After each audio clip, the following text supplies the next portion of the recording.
What's up, friends? It's me, Daniela, with another video about becoming fluent in English. By the way, if you haven't subscribed to my channel yet, smash that subscribe button. Today, I'm going to talk about setting expectations when it comes to your English fluency and how to enjoy the learning experience instead of beating yourself up for not being super fluent yet. To start off, let me tell you a personal story. When I was in my first semester in college in Minnesota, the professor in the English class I was taking commented on my writing. He looked at my paper, then looked at me and said that I would probably not get an A in his class. According to him, my sentences were awkward because they didn't sound native. He told me that I didn't lack ideas, that I was creative, but because English was not my native language and my writing was weird, it was unlikely that I would get an A at the end of the semester. Now, I know many people who would be devastated if someone gave them such feedback, but I remember looking back at him and thinking, is this guy implying that I might be able to get a B? That's awesome! Now when I remember that day, it seems funny to me that this was what I was thinking while my professor was giving me feedback on my writing.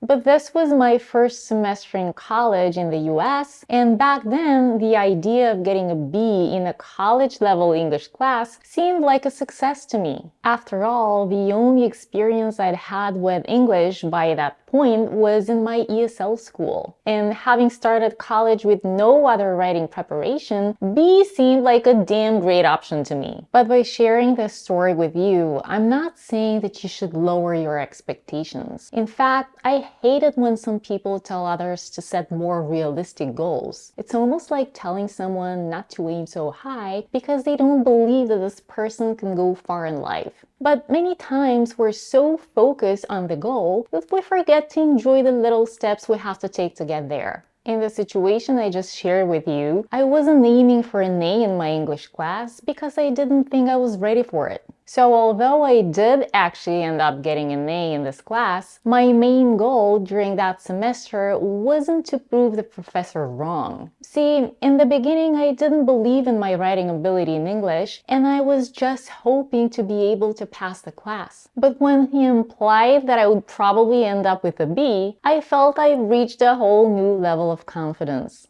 Because I already believed that I could get a B, the pressure of trying to survive in the class was off. My new focus was not trying not to fail, it was trying to succeed. My mindset switched from scarcity to abundance, and I thrived. So here are my 3 pieces of advice on how to enjoy every step of the English fluency experience and not lose yourself in the ambition for more. Number 1 is to focus on solutions, not problems. I often hear people beating themselves up for not speaking better English. The conversation in their head is something like this.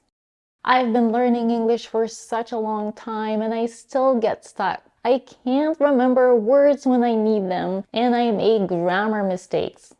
If this is you, focus on finding a solution and try not to dwell too much on the problem. If you notice that you make the same type of mistakes often, try to find out why. Is there any particular grammatical structure that is giving you a hard time? Or maybe there's a certain sound that it's hard for you to pronounce? Then put your efforts into practicing these particular challenges and not English overall. Remember that there is a solution to every problem. But in order to find a solution, you have to reevaluate what you know well and what you still need to work on. Knowing your strengths and weaknesses will make you feel more powerful and confident. Advice number 2 is not to take the other people's comments and questions about your English too personally. But I know this could be hard. Years ago, I would take any comment about my English personally. When people asked me where I was from, I thought that my pronunciation was not good enough.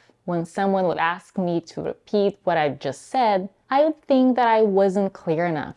I had 2 friends who were always so loud and seemed to ignore me. I mistakenly thought they looked down on me because I wasn't a native speaker. Turned out, both of them had a hearing problem. They could only hear with one ear. So the fact that I had to repeat myself had nothing to do with me. Many of my students now tell me that they freeze when someone asks them to repeat what they've said because they immediately think that their accent is the problem. If you feel the same way, try not to panic. Try to remember the particular word or phrase that you used or were trying to use during the conversation and Google it later. This might be hard in the beginning, but if you make an effort and build a mental habit not to take people's comments too personally, you will develop a more positive mindset. And advice number 3 is to surround yourself with kind, patient, and supportive people.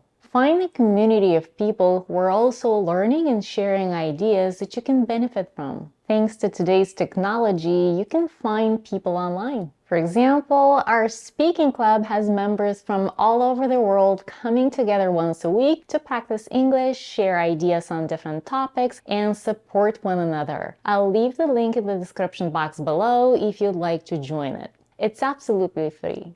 Guys, if I wanted you to take one thing from this video, that would be to mentally see yourself as an English speaker. Enjoy every new word, every new sound, and every new grammatical structure that you learn. Focus on communicating with people. Of course, if you need to pass an exam or you need more English for your studies or job, push yourself gently to learn more, but do it with pleasure and gratitude. Don't think of how much English you should have known by now. Just take it one step at a time. This doesn't mean not to have major goals for the future. It just means to appreciate the moment and not to rush. Now let me know in the comments how you feel or react when someone asks you to repeat what you just said or comments on your English. Also, don't forget to click on the like button and subscribe to my channel. Thanks for watching and see you in the next video. Bye.